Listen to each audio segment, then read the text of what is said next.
پھر اللہ نے بھیجے، یہ پہلے رسول ہیں جنہوں نے توحید کی دعوت دی، اور ان پر تکلیفیں آئی، 950 سال تک انہوں نے دعوت دی۔ اس لیے اللہ سمجھا رہے ہیں کہ یہ تکلیف صرف آپ پر نہیں آئی، آپ سے پہلے نوح علیہ السلام کے زمانے سے یہ مسئلہ چلتا آ رہا ہے۔ جس پیغمبر نے بھی توحید بیان کی ہے انہیں پتھر کھانے پڑے ہیں، انہیں تکلیف اٹھانی پڑی ہے۔ اس کے بعد سمجھایا جا رہا ہے کہ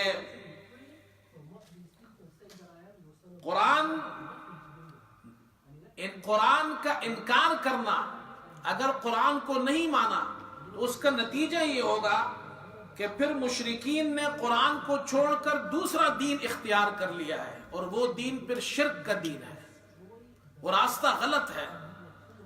ام لہم شرکاء شرعوا لہم من الدین ما لم یأذن بہ اللہ، اللہ فرماتے کیا ان کے شریک ہیں جنہوں نے ان کے لیے ایسا دین شروع کر دیا ہے، ایسا طریقہ شروع کر دیا ہے جس کی اجازت اللہ نے نہیں دی ہے۔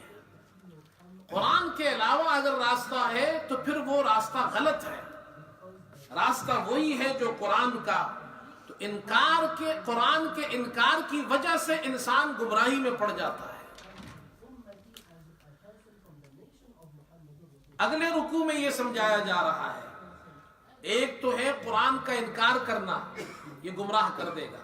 اب سمجھایا جا رہا ہے کہ جو قرآن کی بات نہیں مانتے ہیں، صرف انکار نہیں کرتے ہیں بلکہ اللہ کی آیتوں میں جھگڑتے بھی ہیں۔ یہ میں پہلے بیان کر چکا ہوں، گمراہی کے سٹیپس ہیں۔ پہلے آدمی شک کرتا ہے، پھر وہ انکار کر دیتا ہے، پھر یہیں پہ بس نہیں ہوتا، پھر اللہ کی آیتوں میں جھگڑتا ہے۔ تو جو لوگ جھگڑتے ہیں اللہ کے عذاب سے نہیں بچ سکتے ہیں۔ وَيَعْلَمَ الَّذِينَ يُجَادِلُونَ فِي آيَاتِنَا مَا لَهُم مِّن مَّحِيصٍ، اللہ فرماتے ہیں تاکہ اللہ جان لے جو اللہ کی آیتوں میں جھگڑتے ہیں، جو ہماری آیتوں میں جھگڑتے ہیں، مَا لَهُم مِّن مَّحِيصٍ، ان کے لیے پناہ کی کوئی جگہ نہیں ہے۔ اس کے مقابلے میں اللہ نے ان کا ذکر کیا جو قرآن میں شک نہیں کرتے، قرآن میں انکار نہیں کرتے، قرآن میں جھگڑتے نہیں ہیں۔ یہ 3 صفات مسلمان کی ہے۔ مسلمان اللہ کی ہر آیت کو آنکھ بند کر کے مانتا ہے۔ مسلمان قرآن کی کسی ایک آیت کا بھی انکار نہیں کرتا۔ اس سورت کے شروع میں، یہ جتنی سورتیں ہیں اس کے شروع میں ہم نے یہ آپ کو بتایا حامیم ہے، یہ حامیم ایک آیت ہے، یہ قرآن کی ایک آیت ہے۔ یہ حامیم قرآن کی ایسی آیت ہے، اس طرح اور بھی آیتیں ہیں جس کا معنی ہمیں سمجھ میں نہیں آتا، لیکن ہم اس کا انکار نہیں کر سکتے۔ اگر کوئی شخص پورا قرآن پڑھے اور حامیم نہ پڑھے، قرآن ختم نہیں ہوگا اس کا۔ تو قرآن میں شک نہیں، دوسری چیز قرآن کا انکار نہیں کرنا، تیسری چیز قرآن کی آیتوں میں لڑنا نہیں ہے، جھگڑنا نہیں ہے۔ تو ایسے لوگوں کے بارے میں اللہ فرماتے ہیں والذین استجابوا لربہم، جو اپنے رب کا حکم مانتے ہیں، واقاموا الصلاۃ، نماز قائم کرتے ہیں، وامرهم شورى بینہم، ان کا کام آپس میں مشورے سے ہوتا ہے۔ یہ مسلمانوں کی صفات ہے۔ آج ہمارے یہاں مشورہ ختم ہو گیا۔ یہ مشورہ جو ہے نا، یہ بہت بڑی چیز ہے۔ ہم لوگ کنسلٹیشن چھوڑ دی ہم نے، اور یہ مسلمانوں کی کام۔ حضور صلی اللہ علیہ وسلم، اللہ نے اپنے پیارے حبیب صلی اللہ علیہ وسلم کو حکم دیا وَشَاوِرْهُمْ فِي الْأَمْرِ، آپ صحابہ سے مشورہ کیجئے۔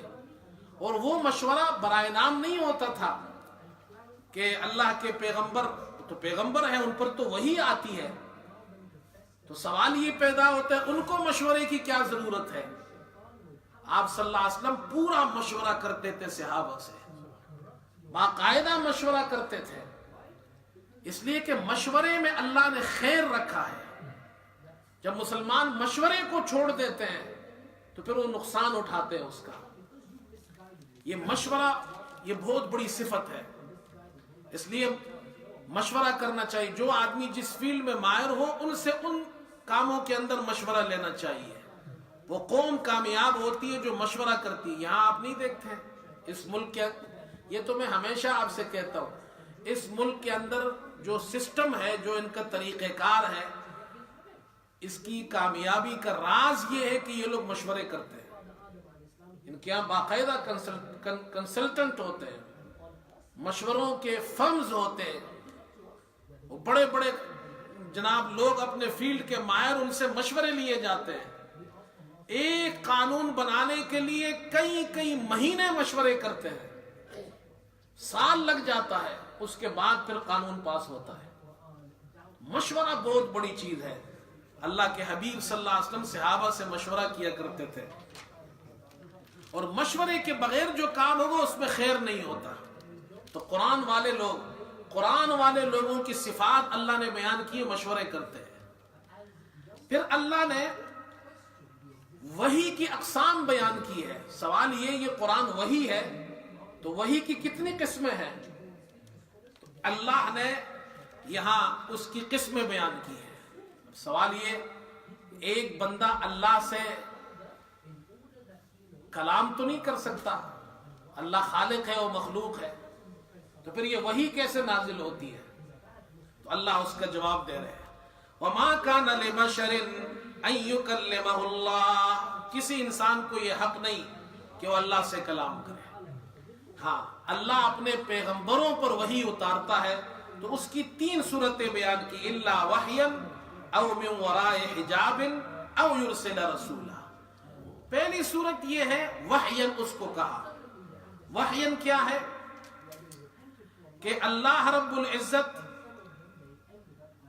اپنا فرشتہ نبی کی طرف بھیجتے ہیں، اور وہ نبی کے پاس آ کر ان کے دل میں اس وحی کو القاء فرماتے ہیں.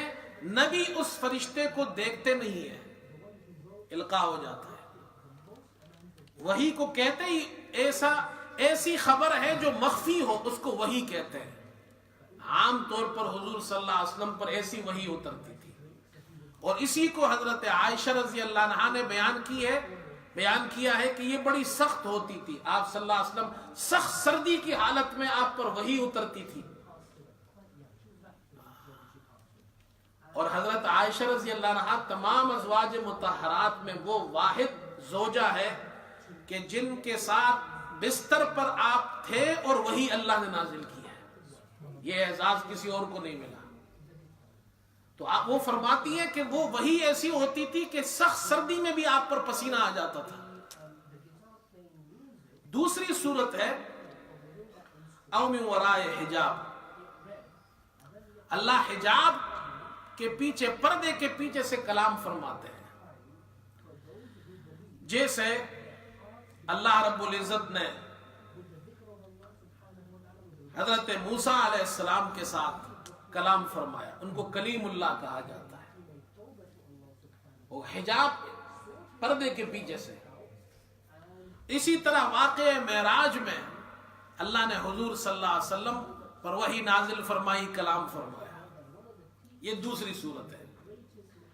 اور تیسری صورت یہ ہے او یرسل رسولا، یا اللہ فرشتے کو بھیجتا ہے اپنے رسول کو، اور وہ رسول انسان اپنے ایک شکل میں آ کر، ایک صورت میں آ کر پیغمبر پر وحی نازل کرتا ہے.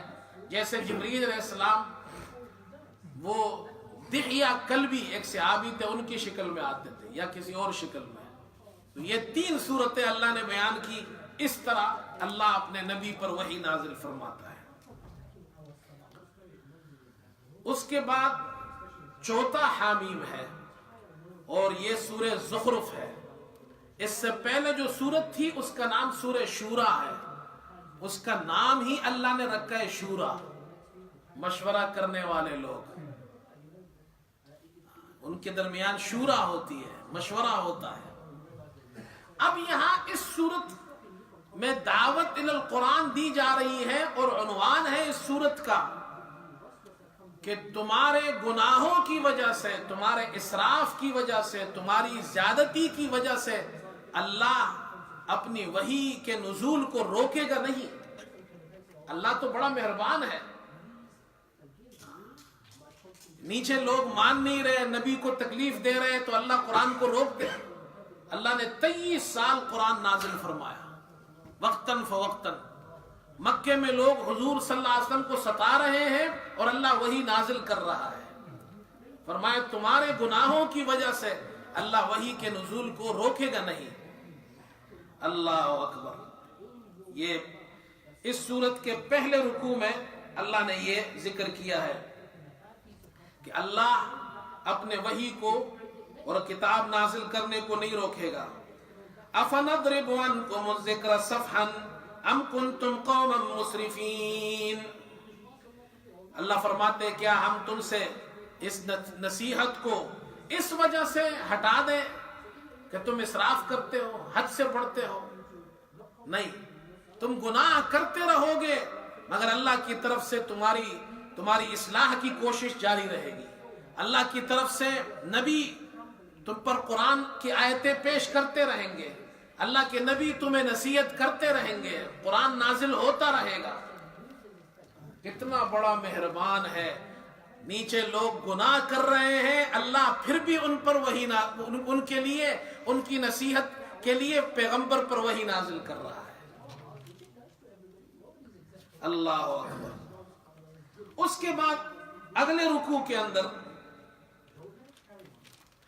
نیچے والے لوگ کہتے ہیں ہم وحی کو نہیں مانیں گے, کہتے ہیں ہمارے باپ دادا کا جو طریقہ تھا ہم اسی پر رہیں گے. اللہ ان کو سمجھا رہے تمہارے باپ دادا کا طریقہ ٹھیک نہیں ہے, طریقہ وہی ٹھیک ہے جو یہ نبی تمہیں بتا رہے ہیں. وَكَذَلِكَ مَا أَرْسَلْنَا مِن قَبْلِكَ فِي قَرْيَةٍ مِّن نَذِيرٍ إِلَّا قَالَ مُتْرَفُوهَا.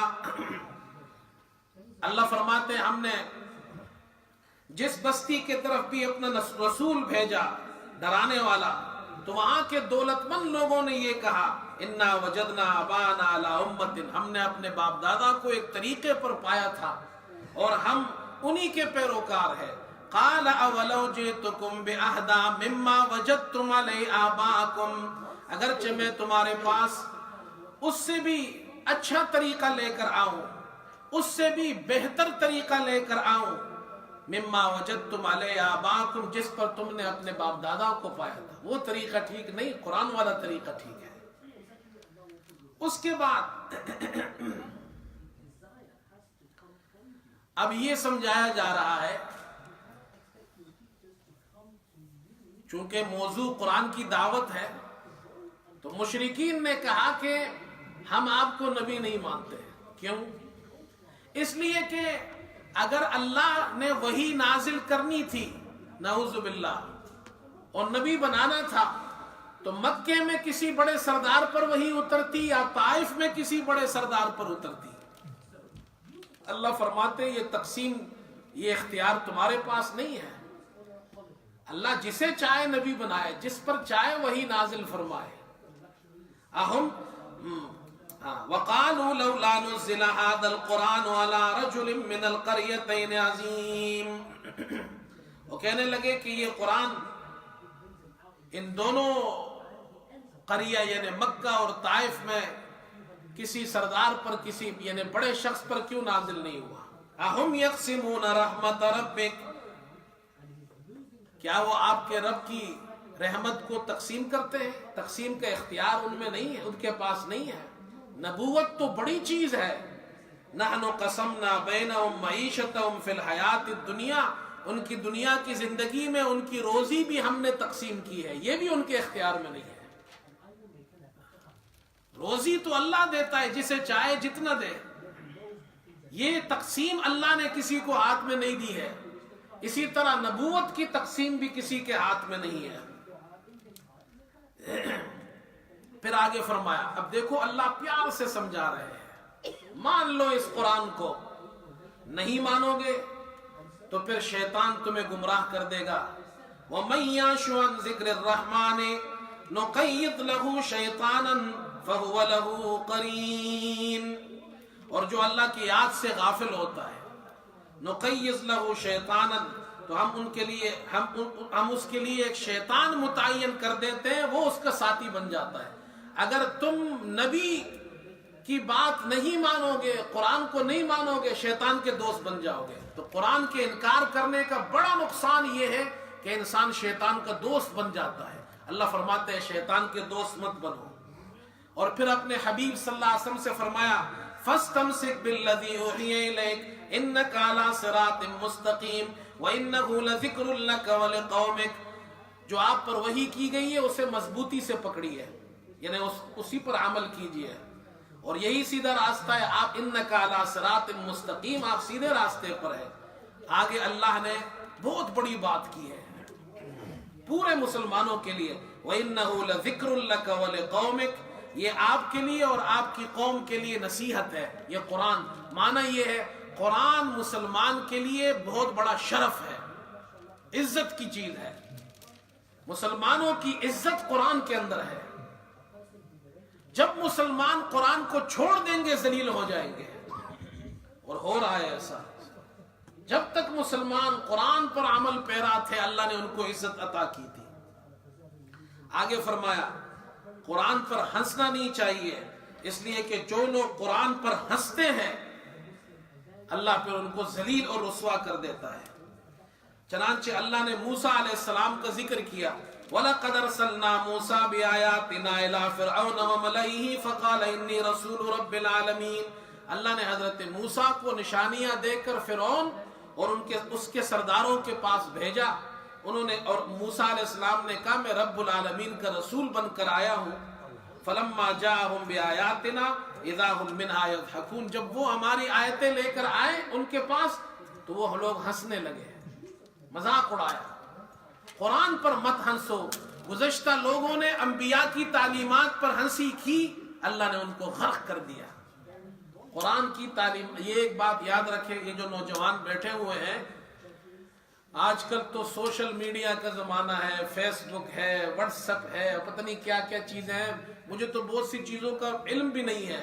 وہ ایک چیز اور ہوتی ہے اس کو کہتے ہیں سنیپ چیٹ. کیا کیا چیزیں آج کل نئی نکلی ہیں. اور بھائی ایک بات یاد رکھو، یہ لطیفے یہ جوکس ہمارے یہاں لوگ بہت پاس کرتے ہیں. تو اتنی بات یاد رکھو، دین کے بارے میں کبھی بھی کوئی لطیفے نہیں بناؤ. اس لیے کہ جو لوگ اللہ کی آیتوں پر ہنستے ہیں، مذاق اڑاتے ہیں، نبی کی، آخرت کی، فرشتوں کی، لوگ لطیفے بناتے ہیں، فرشتوں پر لطیفے بناتے ہیں. یہ نہیں بناؤ. رسولوں پر لطیفے نہیں بناؤ، قرآن پر نہیں. یہ جائز نہیں ہے، اسلام میں ہی ہے.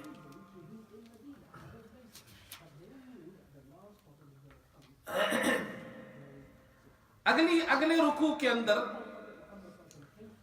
کفار کو ایک شبہ ہوا، انہوں نے ایک اعتراض کیا، اس کا جواب دیا جا رہا ہے. جواب یہ دیا جا رہا ہے کہ اللہ کے رسول صلی اللہ علیہ وسلم گزشتہ انبیاء کی تعریف کرتے تھے.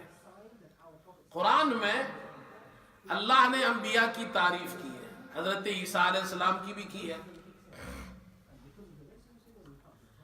ایک مرتبہ اللہ نے ایک آیت نازل فرمائی انکم وما تعبدون من دون اللہ حسب جہنم. تم اور تمہارے معبود جو اللہ کے سوا، یعنی یہ بت، یہ مورتیاں، یہ پتھر کے بت، یہ جہنم کا ایندھن ہے. قیامت کے دن اللہ ان بتوں کو، یہ جو بت ہیں ان کو بھی جہنم میں ڈالے گا، دکھانے کے لیے کہ تمہارے جھوٹے خدا بھی آج جہنم میں ہیں. تو مشرکین نے کہا کہ جی عیسیٰ علیہ السلام کو بھی تو خدا مانتے ہیں لوگ. تو اللہ نے اس کا جواب دیا ان الذین سبقت لهم من الحسنى اولئک عنہا مبعدون. وہ تو نیک ہستیاں ہیں، وہ کہاں جہنم میں ہوں گے، وہ تو جنتوں میں ہوں گے، وہ تو اللہ کے نیک بندے ہیں. تو مشرکین نے کہا کہ اچھا ہمارے بتوں کے بارے میں تو کہا جاتا ہے کہ یہ کچھ نہیں کر سکتے ہیں، اور عیسیٰ علیہ السلام کو لوگ خدا مانتے ہیں، ان کی تو تعریف ہو رہی ہے قرآن میں. تو کہنے لگے وَلَمَّا ضُرِبَ ابْنُ مَرْيَمَ مَثَلًا إِذَا قَوْمُكَ مِنْهُ يَصِدُّونَ. اور جب ابن مریم حضرت عیسیٰ علیہ السلام کی مثال بیان کی گئی اذا قومک منہ یصدون، تو آپ کی قوم کے لوگ اس پر کلکلا کر ہنسنے لگے. انہوں نے اعتراض کیا اقالوا آلہتنا خیر ام ہو، کیا ہمارے الہ بہتر ہے یا حضرت عیسیٰ بہتر ہے؟ عیسیٰ علیہ السلام کی تو تعریف ہو رہی ہے اور ہمارے خداؤں کی نہیں ہو رہی۔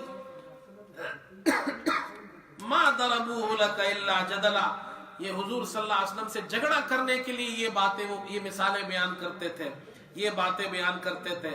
بل ہم قوم خصمون، وہ بڑے جھگڑالو قوم ہے۔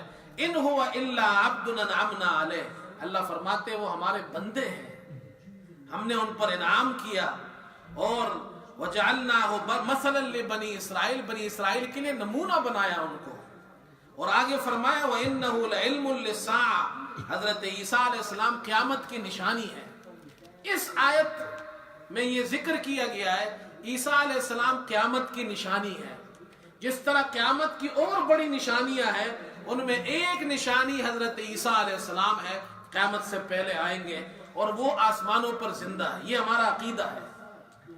یہ اپنے مسلمان اس عقیدے کو اچھی طرح سمجھے، یہ نوجوان ہیں جو ہمارے، ان کو سمجھنا چاہیے۔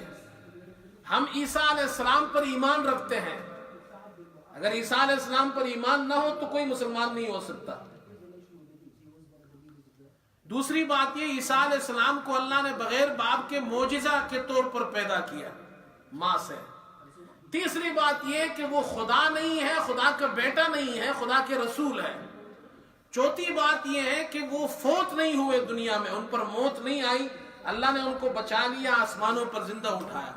پانچواں عقیدہ یہ ہے کہ وہ عیسیٰ علیہ السلام قیامت سے پہلے آئیں گے، یہ عقائد میں سے ہے۔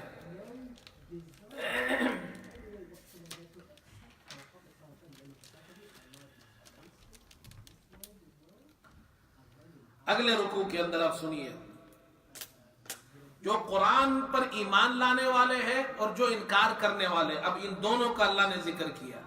جو ایمان لانے والے ہیں وہ اللہ کے بندے ہیں، جو قرآن پر ایمان لانے والے ہیں، تو ان کے بارے میں اللہ پاک فرما رہے ہیں یا عباد لا خوف علیکم اليوم ولا انتم تحزنون، اے میرے بندو آج کے دن، قیامت کے دن، لا خوف علیکم اليوم ولا انتم تحزنون، تم پر کوئی خوف نہیں، ولا انتم تحزنون، نہ تم غمگین ہوئے، نہ تم پر کوئی خوف ہے۔ خوف ہوتا ہے مستقبل کا، آئندہ تمہیں کوئی خوف نہیں ہے، مزوں میں رہو گے۔ اور غم ہوتا ہے پاسٹ اور ماضی کا، ماضی کا تمہیں کوئی افسوس نہیں ہے۔ اور ان سے کہا جائے گا ادخلوا الجنت انتم وازواجکم تحبرون، تم اور تمہاری بیویاں، تم سب کے سب خوشیاں مناتے ہوئے جنت میں داخل ہو جاؤ۔ یطاف علیہم بصحاف من ذہب واکواب، اللہ تعالیٰ فرماتے ہیں ان کے سامنے سونے کے پیالے اور آب خورے پیش کیے جائیں گے، سونے کے پیالوں میں پانی شربت پیش کیا جائے گا۔ اور پھر مجرمین کا ذکر کیا جا رہا ہے، جو قرآن کو نہیں مانتے، جو قرآن میں شک کرتے ہیں، جو قرآن میں لڑتے ہیں، ان کے بارے میں ان المجرمین فی عذاب جہنم خالدون، ہمیشہ جہنم کے عذاب میں رہیں گے، نہ عذاب ان سے ہلکا کیا جائے گا۔ اللہ اکبر، اور وہ اسی عذاب میں مایوس پڑے رہیں گے، لا یفتر عنہم وہم فیہ مبلسون۔ اللہ اکبر، پھر جہنمیوں کا حال اللہ بیان کر رہے ہیں۔ وَنَادَوْا يَا مَالِكُ لِيَقْضِ عَلَيْنَا رَبُّكَ قَالَ إِنَّكُمْ مَاكِثُونَ، مالک جو ہے یہ جہنم کے داروغے کا نام ہے، تو وہ ان سے جہنمی جو قرآن کا انکار کرتے تھے، وہ ان سے کہیں گے، مالک سے کہ اللہ تعالیٰ سے کہو کہ اللہ ہمیں ایک مرتبہ اسی عذاب کے اندر موت دے کر ہمیں ختم کر دے، ہمارا خاتمہ ہو جائے۔ قال انکم ماکثون، تو وہ کہیں گے انکم ماکثون، تم ہمیشہ رہو گے، ختم نہیں ہوگے۔ عذاب ایسا ہوگا کہ یہ ان کا چمڑا، یہ سب کچھ جلس جائے گا، تو اللہ پھر پیدا کر دے گا۔ اور جہنمیوں کے بارے میں آتا ہے کہ ان کا جسم بہت بڑا ہوگا، جسم جتنا بڑا ہوگا عذاب بھی اتنا ہی شدید ہوگا، اور یہ عذاب چلتا رہے گا۔ اگر موت آ جائے تو عذاب تو ختم ہو گیا۔ پھر اگلی صورت ہے، آج تو ٹائم ذرا زیادہ ہو گیا لیکن یہ اس کو ختم کرتے ہیں۔ اگلی صورت ہے سورہ دخان. اس میں عنوان یہ ہے، وہی دعوت قرآن ہے، یہ بھی حامیم ہے، 5واں حامیم ہے یہ. اس صورت کے بالکل شروع میں اللہ نے ذکر کیا کہ اللہ نے انا انزلناہ فی لیلۃ مبارک، ہم نے ایک مبارک رات میں قرآن اتارا، ہم ہی ڈرانے والے ہیں. فیہا یفرق کل امر حکیم امرا من عندنا، ہر حکمت والا کام اس رات میں تقسیم ہوتا ہے ہمارے حکم سے. لیلۃ القدر میں قرآن اترا، اور لیلۃ القدر میں اللہ فرشتوں کو اگلے سال تک جو کچھ ہوتا ہے یا جو کچھ ہوگا اس کے جو اللہ کا فیصلہ ہے وہ اللہ رجسٹر ان کو دے دیتا ہے. اتنے لوگ مریں گے، اتنے لوگوں کا رزق ہوگا، اتنے لوگ حج کریں گے، اتنے لوگ شادی کریں گے، اتنے بچے پیدا ہوں گے، اتنے بچے اور اتنے لوگ فوت ہوں گے. یہ سارا ایک سال کا نظام اللہ پاک فرشتوں کے کو دے دیتا ہے. اب یہ سمجھایا اس صورت کا عنوان کیا ہے. قرآن لیلۃ القدر میں اترا، بڑی مبارک رات ہے.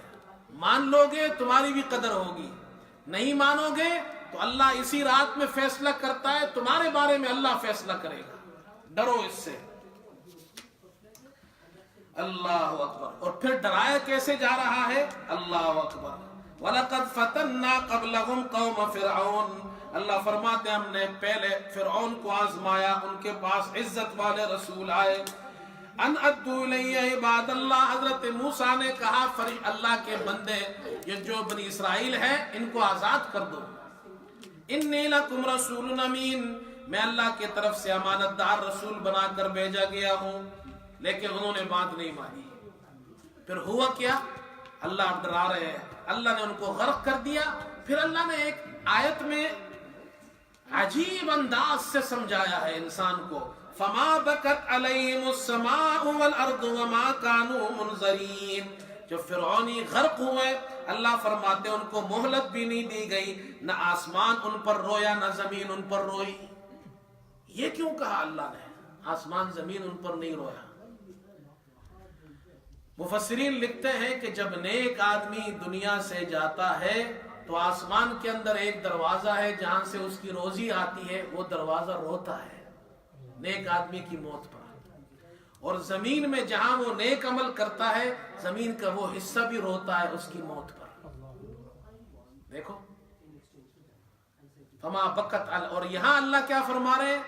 جو قرآن کے دشمن ہے، جو نبی کے دشمن ہے، اور فرعون کی مثال دی اس کی قوم کی. جب یہ غرق ہو رہے تھے، فرعون بڑا بادشاہ تھا، اس کی بڑی سلطنت تھی، سب کچھ تھا، لیکن یہ ایسے بدبخت لوگ تھے نہ آسمان ان پر رویا نہ زمین ان پر روئی. یہ میرے آپ کے سمجھانے کے لیے اللہ کہہ رہا ہے نیک لوگوں کی موت پر زمین روتی ہے. جہاں جہاں آپ نماز پڑھتے ہیں یہ حصے روتے ہیں کہ آج ہم پر وہ نماز پڑھنے والا، ہمارے اوپر بیٹھ کر قرآن پڑھنے والا، ہمارے اوپر بیٹھ کر ذکر کرنے والا. یہ جو ہماری مائیں بہنیں گھروں میں عبادت کرتی ہیں، وہ گھروں کے وہ حصے روتے ہیں، آسمان کا دروازہ روتا ہے. اللہ اکبر. اس کے بعد اگلا رکوع ہے، قوم تبع کا ذکر کیا. دنیا کے اندر صرف دنیا کی ٹیکنالوجی سے، دنیا کی چیزوں سے کامیابی نہیں ہوتی. اللہ سمجھا رہے مشرکین کو، اہم خیر ام قوم تبع، کیا یہ وہ بہتر ہے یا تبع؟ تبع یہ سبا جو ملک تھا اس کے بادشاہ کو تبع کہتے تھے. اللہ فرماتے ہم نے وہ مجرم تھے ان کو ہم نے ہلاک کر دیا. پہلے قصہ گزر چکا ہے. اللہ نے وہ جو ڈیم انہوں نے بنایا تھا، ان کے باغات تھے، اللہ نے ان کو ہلاک کر دیا. اللہ سمجھا رہے وہ تم سے بہتر تھے، یعنی تم سے زیادہ ترقی یافتہ لوگ تھے. تو صرف دنیا کے پیچھے مت پڑو. بڑی بڑی ترقی یافتہ قوموں کو اللہ نے تباہ کر دیا ان کے جرموں کی وجہ سے. اور پھر اللہ پاک سمجھا رہے ہیں جو عذاب، جو قرآن میں شک کرتے ہیں اب ان کے لیے عذاب ہے. ان شجرۃ الزقوم، بے شک زقوم کا درخت، طعام الاسیم، یہ بڑا کڑوا ہوتا ہے زقوم. یہ گنہگار، یہ جہنمیوں کا، گنہگاروں کا کھانا ہوگا. جہنم میں کھانا کیا ملے گا؟ زقوم. کالمہل یغلی فی البطون، اللہ فرماتے پگھلے ہوئے تانبے کی طرح، پگھلے ہوئے تانبے کی طرح پیٹ کے اندر کھولے گا. کغلی الحمیم، جیسے پکتا ہوا پانی ہوتا ہے اس طرح وہ پیٹ کے اندر ابلے گا۔ اللہ خذوہ فاعتلوا الی سواء الجحیم، اللہ فرمائیں گے ان کو پکڑو جہنم کے بیچ میں دھکیل دو۔ ثم صبوا فوق رأسی من عذاب الحمیم، پھر کھولتا ہوا پانی ان کے اوپر ڈال دو۔ اور آگے فرمایا ان المتقین، جو نیکوکار قرآن کو ماننے والے ہیں، تو بھائی یہ جو نوجوان ہے نا، یہ قرآن کو پڑھا کرو، قرآن کو سب سے پہلے سیکھو کہ قرآن پڑھتے کیسے ہیں۔ دوسری چیز ہے پھر قرآن کو سمجھو، قرآن کا ترجمہ اردو میں بھی ہے، انگلش میں بھی ہے، روزانہ تھوڑا تھوڑا پڑھو۔ قرآن سے کیا ملتا ہے؟ اللہ فرماتے ہیں فی مقام امین، امن کی جگہ میں ہوں گے، فی جنات و عیون، باغوں میں اور چشموں میں ہوں گے، یلبسون من سندس و استبرق متقابلین، باریک ریشم اور گاڑا ریشم وہ انہوں نے پہنا ہوگا، ایک دوسرے کے سامنے بیٹھے ہوں گے۔ اللہ فرماتے حور عین سے ہم ان کی شادی کرائیں گے۔ اللہ اکبر۔ اس کے بعد سورہ جاسیہ ہے، یہ چھٹا حامیم ہے، تو اس کے چند رکوع ہم نے پڑھے، انشاءاللہ یہ کل بیان ہوگا۔ اللہ عمل کی توفیق عطا فرمائے۔